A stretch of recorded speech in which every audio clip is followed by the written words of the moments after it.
മനുഷ്യൻ്റെ ഏറ്റവും പ്രാധാന്യമുള്ള കാര്യങ്ങൾ, മനുഷ്യന് ഏറ്റവും കാര്യമായി അവനവൻ്റെ സന്തോഷം, ആരോഗ്യം തുടങ്ങിയ കാര്യങ്ങളിൽ നമ്മൾ വീഴ്ച വരുത്തിക്കൊണ്ട് വികസനം മാത്രം ഉയർത്തി കാണിക്കുന്നതിൽ അർത്ഥമില്ല. വികസനത്തിൽ അർത്ഥമില്ല എന്നല്ല പറയുന്നത്. നമ്മുടെ ആരോഗ്യ മേഖല, നമ്മുടെ മാനസികാരോഗ്യ മേഖല, പലരെയും നമ്മൾ ചോദിക്കുമ്പം ഇപ്പോൾ വന്ദന കൊലക്കേസ് ഇന്നലെ നമ്മൾ ചർച്ച ചെയ്തു. മാനസികാരോഗ്യത്തിൻ്റെ പ്രശ്നമാണ് എന്നാണ് പറയുന്നത് കോടതിയിലെത്തുമ്പോൾ. അപ്പം കൃത്യമായിട്ട് ഇങ്ങനെ വേണേൽ പറയാം, ഒരു അരും കൊലകളില്ലാത്തൊരു 10 ദിവസം കാണാൻ പറ്റാത്തൊരു സാഹചര്യമുണ്ട്. ഭയം നമുക്ക് വല്ലാതെ ഉണ്ട്. ഞാൻ ചിലപ്പം പറയും, നമ്മൾ ഓടിക്കുമ്പോൾ വല്ല വാഹനമൊക്കെ എവിടെയെങ്കിലും ഒന്ന് വരഞ്ഞാൽ പോലും എൻ്റെ ഡ്രൈവറോട് പറയും, വെറുതെ ആരോടൊന്നും വർത്താനം പറയാൻ പോകണ്ട. ആരാണ് എപ്പോഴാണ് ഒരു കൂട് പുള്ളുന്നതെന്ന് അറിയാൻ പറ്റാത്ത രീതിയിലായി നമ്മൾ മൊത്തത്തിൽ സമൂഹത്തിൽ നിൽക്കുന്നത്. അതാണ് ഏറ്റവും പ്രാധാന്യത്തോടെ ചർച്ച ചെയ്യേണ്ട ഒരു വിഷയമെന്ന് ഞാൻ വിശ്വസിക്കുന്നു. മമ്മൂക്ക അല്പം മുമ്പ്, ഞാൻ ഇറങ്ങുന്നതിന് മുമ്പ് കൂടെ വിളിച്ചിരുന്നു. അദ്ദേഹത്തിൻ്റെ അനുഗ്രഹം മേടിച്ചു. അദ്ദേഹം എനിക്കൊരു എല്ലാ ദിവസവും കമ്മ്യൂണിക്കേഷനുള്ള ഒരാളാണ്. രാഷ്ട്രീയപരമായ കാര്യങ്ങളിൽ ഒരുപക്ഷെ കഴിഞ്ഞ കുറേ നാളുകളിൽ ഞാൻ ഏറ്റവും കൂടുതൽ ചർച്ചകൾ ചെയ്തിട്ടുള്ളതും ആശയ സംവാദങ്ങൾ നടത്തുന്നതും മമ്മൂക്ക എന്ന് പറയുന്ന ഒരാളാണ്. അദ്ദേഹം എത്രയോ മുഖ്യമന്ത്രിമാരെ അടുത്ത് പരിചയമുള്ള, കഴിഞ്ഞ കുറേ നാളുകളിൽ ഏറ്റവും സജീവമായി ഇവിടെ നിന്നിട്ടുള്ള ഒരാളാണ്. അപ്പോൾ അദ്ദേഹം എല്ലാ കാര്യങ്ങളിലും എനിക്ക് വേണ്ട നിർദ്ദേശങ്ങളും അഭിപ്രായങ്ങളും, എതിരഭിപ്രായങ്ങളാണെങ്കിൽ അതും വെച്ച് സംസാരിച്ചിട്ടുണ്ട്. ഞാൻ ആരെയും ചലച്ചിത്ര മേഖലയിൽ നിന്ന് ആരെയെങ്കിലും നിർബന്ധിച്ച് പ്രചരണത്തിന് കൊണ്ടുവരണമെന്ന് ആഗ്രഹിക്കുന്നില്ല. പക്ഷേ ഒരു കാര്യം പറയാം, ഇത് അദ്ദേഹം ഉത്തരം പറയേണ്ട കാര്യമാണ്. എങ്കിലും വിജയിച്ചാൽ, അലി പറഞ്ഞതുപോലെ വിജയിക്കുകയാണെങ്കിൽ ഉറപ്പായിട്ടും അദ്ദേഹത്തിനെ അവിടെ കൊണ്ടുവരാൻ സാധിക്കുമെന്ന് ഞാൻ വിശ്വസിക്കുന്നു. എന്തെങ്കിലും ഒരു ആവശ്യത്തിന് കൊണ്ടുവരാൻ പറ്റും.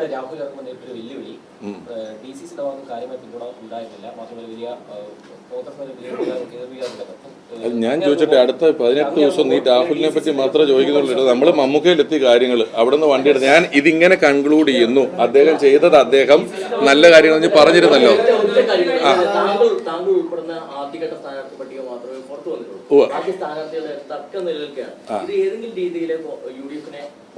അത് എല്ലാ പാർട്ടിയിലും ഉണ്ട്. ഇല്ല, എല്ലാ പാർട്ടിക്കും ഒരുപോലെയാണ്. ഒരുപക്ഷെ ഇത്രയും വിമതരുള്ള, ഇത്രയും തർക്കങ്ങൾ നടക്കുന്ന ഒരു ഇലക്ഷൻ വേറെ ഇതിനു മുമ്പ് ഉണ്ടായിട്ടുണ്ടോ എന്ന് എനിക്ക് സംശയമുണ്ട്. അത് UDF-നെ മാത്രമല്ല, എല്ലാ പാർട്ടിയിലും ഇത്തരത്തിലുള്ള സ്ഥാനാർത്ഥിത്വവുമായി ബന്ധപ്പെട്ട തർക്കങ്ങൾ നടക്കുന്നുണ്ട്. നമ്മുടെ മാത്രം ഒരു പ്രശ്നമല്ല അത്. സജീവമായി നിൽക്കുന്ന ഒരാളാണ്. സ്വാഭാവികമായും ഈ പ്രചരണമൊക്കെ വരുമ്പോൾ താരങ്ങളൊക്കെ താരപ്രചാരകരായി കാണാൻ കഴിയുമോ? അത് ഞാനിപ്പോൾ പറഞ്ഞല്ലോ, ഞാൻ ആരെയും അങ്ങനെ നിർബന്ധിച്ച് അവിടെ എനിക്ക് പ്രചരണത്തിന് വരണമെന്നുള്ളത് പറയുന്നില്ല. പിന്നെ സിനിമയിൽ സജീവം എന്ന് പറയുന്ന അത്രയും പടങ്ങൾ ഞാൻ ചെയ്യുന്നില്ല. ഞാൻ ടെലിവിഷനും വേദിയിലൊക്കെയാണ് കൂടുതലായിട്ടുള്ളത്.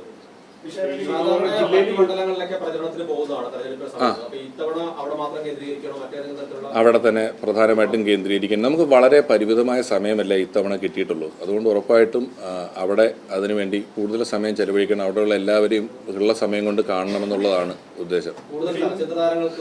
പിന്നെ ഞാൻ ഒരു കാര്യം ഇതിനിടെ പറഞ്ഞിട്ട്, ബാബുച്ചേട്ടൻ ഇവിടെ ഇരിക്കുന്നുണ്ട്. ബാബുച്ചേട്ടൻ്റെ വീട് ഇവിടെയാണ്. അപ്പം ഇടയ്ക്ക് തൃപ്പൂണിത്തറ എന്ന് പറഞ്ഞൊക്കെ എൻ്റെ പേര് വരും, അല്ലെങ്കിൽ ഇടയ്ക്ക് വരും. ഞാൻ മമ്മൂക്കയോട് ചോദിക്കുന്നുള്ളൂ പറഞ്ഞതുപോലെ, ഇദ്ദേഹം ബാബുച്ചേട്ടൻ ഒരിക്കൽ എന്നോട് പറഞ്ഞിട്ടുണ്ട്, നിങ്ങളെപ്പോലല്ല രാവിലെ നടക്കാൻ ഇറങ്ങുമ്പം സീലിൻ്റെ പാടും സീലും കയ്യിലെടുത്തുകൊണ്ട് നടക്കും. കാരണം വഴിയിൽ ആൾക്കാർ റേഷൻ കാർഡിൻ്റെ ആവശ്യം പറഞ്ഞാൽ വഴിയിൽ വെച്ച് അത് സീൽ ചെയ്ത് കൊടുത്തും ഒപ്പിട്ട് കൊടുത്ത് നടക്കുന്ന ഒരു കാലം, 90കളിലെ കാലമാണ് പറയുന്നത്. അപ്പം ഒരു 10-30 വർഷക്കാലം ഒരു മണ്ഡലം നോക്കി നടന്ന ബാബുച്ചേട്ടന് പോയിട്ട് ഞാൻ ഇടയ്ക്കിടയ്ക്ക് സംസാരിക്കും, എങ്ങനെയാണ് ജനങ്ങളോട് അദ്ദേഹം ഇടപെട്ടിട്ടുള്ളത്, അല്ലെങ്കിൽ എങ്ങനെയാണ് ജനകീയമായിട്ട് നിൽക്കുന്നത് എന്നുള്ള കാര്യങ്ങളല്ല. അപ്പം മറ്റൊരു മണ്ഡലത്തിൽ ഇപ്പോൾ ഈ ഒരു സാഹചര്യത്തിൽ പോകുന്നതിനേക്കാളും പാലക്കാടെന്ന് പറയുന്ന എൻ്റെ ജന്മനാടും അവിടെയുള്ള ജനങ്ങളും അവിടെയുള്ള ജനങ്ങളുടെ ആവശ്യങ്ങൾക്കും തന്നെയായിരിക്കും ഇനി അങ്ങോട്ട് ഏറ്റവും പ്രാധാന്യം ഉണ്ടായിരിക്കുക.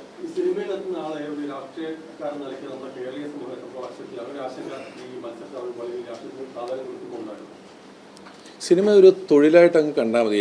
എല്ലാ രാഷ്ട്രീയത്തിൽ ഇറങ്ങുന്ന എല്ലാവരും എന്തെങ്കിലുമൊക്കെ ഒരു ജോലി ചെയ്യുന്ന ആളുകളാണല്ലോ. നമ്മളൊരു ഉപജീവന മാർഗം എന്നുള്ള നിലയിൽ ചെയ്യുന്നൊരു തൊഴിലായിട്ട് മാത്രമേ എത്രയോ അഡ്വക്കേറ്റുമാർ നിൽക്കുന്നു, ഡോക്ടർമാർ തിരഞ്ഞെടുപ്പിന് നിൽക്കുന്നു. അപ്പം അതൊരു ഞാൻ ജീവിക്കാൻ വേണ്ടി ചെയ്യുന്നൊരു തൊഴിലായിട്ട് മാത്രം കണ്ടാൽ മതി. കേന്ദ്രമില്ല, കേരളമില്ല, നമ്മുടെ എറണാകുളം കോർപ്പറേഷൻ പോലും ഇല്ലാത്ത സമയത്താണ് ഞാനിത് വളരെ ശക്തിയുക്തം പറഞ്ഞത്. ഞാൻ അതുകൊണ്ടാണ് പറഞ്ഞത്, കോൺഗ്രസ് മുന്നിലേക്ക് വെക്കുന്ന ഐഡിയോളജിക്ക് വലിയ പ്രാധാന്യമുണ്ട്. അതിനെ PR സ്റ്റണ്ടുകൾ കൊണ്ടോ അല്ലാതെയോ ഇല്ലാതാക്കാൻ ശ്രമിക്കുന്നു എന്നുള്ളൊരു തോന്നലുണ്ടാകുമ്പോൾ, പറഞ്ഞാൽ ഒരാൾ 4 പേരെങ്കിലും കേൾക്കുന്നുള്ള ഉദ്ദേശം കൊണ്ടാണ് ഞാൻ ആ സമയത്ത് ഞാൻ കോൺഗ്രസ്സുകാരാണെന്ന് തുറന്ന് പറഞ്ഞതും. അതുകൊണ്ട് വലിയ ദോഷങ്ങളുണ്ടെന്നൊന്നും ഞാൻ പറയുന്നില്ല, അല്ലെങ്കിൽ ഞാനത് അറിഞ്ഞിട്ടില്ല, ഞാനത് ശ്രദ്ധിച്ചിട്ടില്ല. അതും കൂടെ കൊണ്ടാണ് ഞാൻ ഇന്നാൾ പറഞ്ഞാൽ പല തെരഞ്ഞെടുപ്പ് എൻ്റെ പേര് അതിനകത്ത് ഉയർന്നു വന്നുകൊണ്ടേയിരിക്കുന്നത്. മാത്രമല്ല ഇനി 18 ദിവസവും പല ചോദ്യങ്ങൾ ഉണ്ടാകേണ്ടതായിട്ടുണ്ടെന്ന് ഞാൻ വിശ്വസിക്കുന്നു. 10:15 ഇന്ന് വൈകിട്ട് അവിടെ പറഞ്ഞോ